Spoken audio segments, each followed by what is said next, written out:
Hey folks, so we are going over our adding and subtracting of fractions, and what I wanted to show you is we're going to continue to use our model of the pies per kid. So if you recall, the 2/7 represents 2 pies shared by 7 kids. We will be talking about what units of a fraction are, but what happens when you want to add the 2/7 and the 3/7 together? And our natural instinct, I think for me too, when I was learning how to add fractions, why can't I just add the 2 plus the 3 and have it 5 and the 7 and the 7 for 14 kids, 5/14? It's very tempting to do that.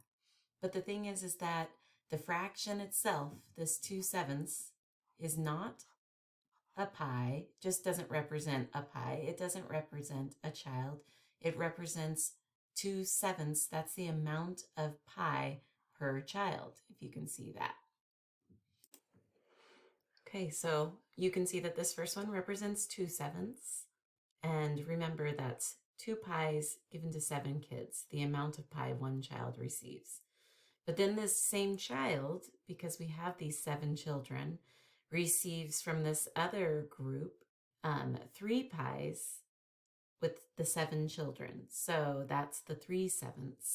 So if you add these together, the 2/7 and the 3/7, the amount of pie these children receive, my total, if you can just see the actual visual of this, is 5 out of 7, which would be, if you think about it, 5 pies split 7 ways. So we're just consolidating these kids. We have 2 pies and we have 3 pies and we have the same amount of kids, right? We have the same 7 kids. And now we're just figuring out how much pie they get with the 5 pies instead of the 2 and the 3 pies. So like I was reading it, I said 2/7 plus 3/7 is equal to 5/7. And that's what we think about. And it's like saying 2 apples plus 3 apples is 5 apples, right? So that's okay to think, because I love this visualization that Michelle pointed out here. The 4/10, if you see it written, 4/10 plus 3/10 plus 8/10 is equal to 15/10. And so it's the same as if you write it out as an expression. 4/10 plus 3/10 plus 8/10 is equal to 15/10. Once you have that 15/10, now we have this thing called simplifying fractions, right? Can you leave it as 15/10? Yeah, it's equivalent to 3/2. But as you can see here, and we'll talk about that in a second, notice that the common factor in both of these, the 15 and the 10, is a 5. So I can rewrite 15 as 5 times 3, and I can rewrite 10 as 5 times 2, and I can cancel the 5 because 5 over 5 is equal to 1, and we'll talk about that in a little bit, but that's why we're left with 3/2.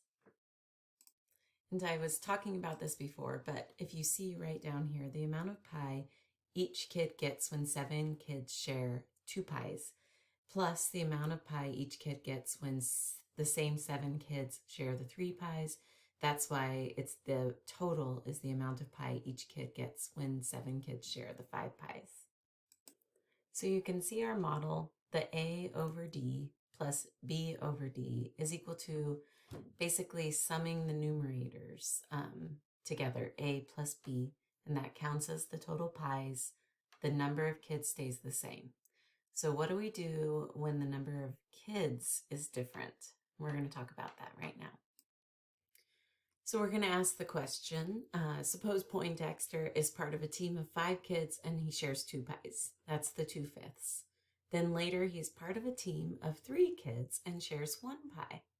How much pie does Poindexter receive in total? So before we look at this problem, we have to go back to the key fraction rule. It's the section in the Math for Elementary Teachers right before adding and subtracting fractions. And so if you guys recall, if you have a fraction A over B, A represents the amount of pies and then shared by B children. So what happens if we double the number of pies? Well, nothing. So the amount of pie per child is still the same. And we're going to look at a visual of that. So as you can see from this visual, we have 6 pies at the top. So we've got our 6 pies, But if I look at this and cluster it, I've got 2 pies for each child, right? 2 pies for each individual child. If I double the amount of pies, and now I go from 6 pies to 12 pies, and I double the number of kids, that's 3 kids to 6 kids, do you see still that we get 2 pies per child? If you look at the visual of this once again, so 6 over 3, and then I multiply the top, the numerator, and the denominator by 2. Sorry, this is a little slow. 12 over 6. Doubling it is the same as, if I simplify it, 6 over 3. And even more simpler is that back to the 2 kids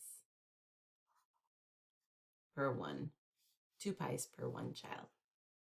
So if you're not convinced with the pies per child, which sometimes it is a little confusing even to me, and we're going to get into the units, thinking of fractions as part of units soon, I promise, and I think you guys will like that too, is that this is the key fraction rule, and it's important to know that it doesn't matter what number, if you have some kind of multiplier like x, you can simplify it to a over b. They're all equivalent. So back to our question of Poindexter. He's part of a team with 5 kids sharing 2 pies. Then later he's part of a team with 3 kids that share 1 pie. So what I did was I made a visual for you. And this will help us with our basically understanding the key fraction rule too and why they're equivalent. So I created some equivalent fractions here. And basically what I used to say is I palmed that fraction up. I'm not changing the value of it. It's still the amount of that same fraction. See, it's just got a little bit of a makeover. That's what I tell my students. So what I did for the first fraction, I'm looking at Poindexter and I'm thinking about his 2 pies split among 5 kids. And then he's in this other group in the blue, 1 pie split among 3 kids. So what's wrong with taking the halves of each of these? Notice that there are 1, 2, 3, 4, 5. And what if I cut each of those pieces in half? So that would give me 2 pieces for each of those 1/5 that I'm looking at. So now I've got 1, 2, 3, 4. And since I have 2 pieces, I have 8 out of 10. So that would be equivalent to 8 pies split with 10 kids. And then the next one, well, what if I went back to my 5 pieces right here, and I'm saying, okay, well, what if I want to just make each of those pieces split 3 ways? So now I've got 3 times 5, that's the 15. And then on the top, what I'm multiplying by, I'm trying to keep it in terms of pi, but right here, I multiplied this by 2 on the top and 2 here. And then this one I multiplied to get here. I multiplied this, as you can see, because I'm tripling each of the pieces from the original. So I'm multiplying the top and bottom by 3. My writing isn't working very well right now, guys, so we'll just make do with this. So you can see here we have the same amount of pi, 2 pies for 5 kids. It's the same as 8 pies split amongst 10 kids. It's the same as 6 pies split amongst 15 kids. It's going to be the same amount, tangible amount. And similarly for the blue, we have 1/3. This was the other part for Poindexter. You had 1 pie split amongst 3 kids. So then that would be equivalent to 2 pies split amongst 6 kids. If I just doubled my 1/3, and that's multiplying, notice the 1/3 by 2. Do you see that? And so, or 4 pies split amongst 12 kids, or 5 pies split amongst 15 kids. Now the object of this is we want the same amount of kids, so then we can do what we did before. If we can think of this fraction, this 6/15, this is 6 pies split amongst 15 kids. And then here, look at this. This is 5 pies split amongst 15 kids.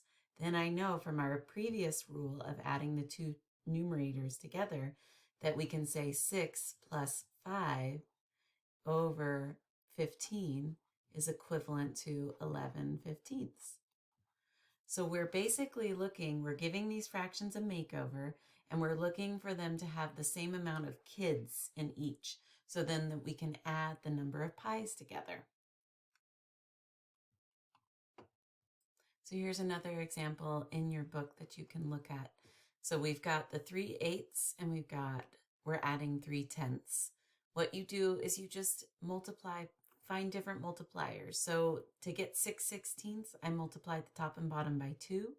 To get 3/10, I multiplied the top and bottom by 2. See how they're equivalent there. You don't have to be the same. They don't have to line up. You can multiply 1 by 2. And in this case, they multiplied the 3/8 by 5.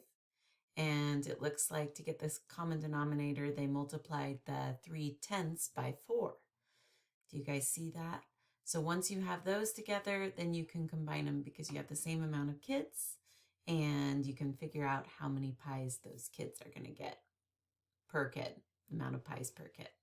That's where it kind of gets confusing because we're thinking of this not as like a part of a pie. We're supposed to be thinking of this as pies per kid.